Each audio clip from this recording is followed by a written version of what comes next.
Les États-Unis désapprouvent l'intervention soviétique au Congo. La guerre froide se transporte désormais en Afrique.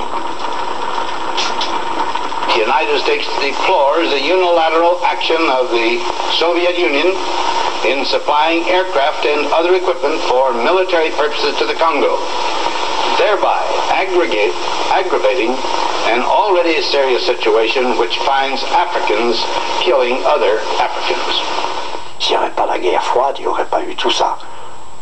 Donc, c'est parce que c'est la guerre froide que les Américains ont la trouille, qu'ils ont peur et qu'ils se disent si jamais les Soviétiques viennent s'installer au Congo, c'est tout un grand morceau de l'Afrique qui bascule du côté de l'Union soviétique. Donc c'est un danger. Il faut tout faire pour que jamais ils ne gouvernent là-bas.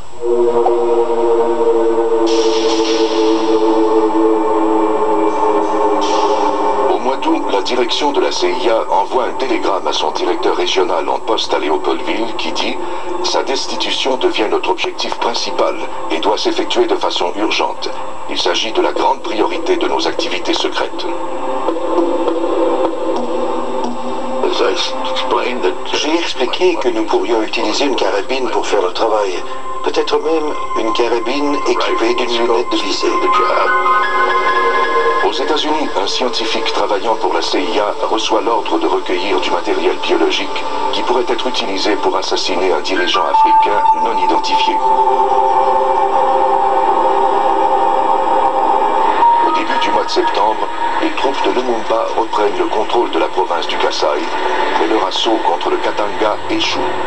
Lumumba vient d'être trahi par ses alliés les plus importants. Mobutu met fin à la campagne militaire orchestrée par Lumumba. 3 jours plus tard, le président Kasavubu le démet de ses fonctions de Premier ministre. Bomboko contresigne le document.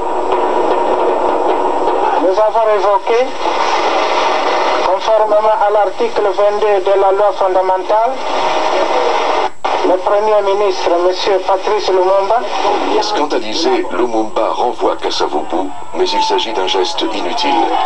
Des agents belges et américains sont derrière sa destitution. Les Nations Unies sont également impliquées dans cette affaire.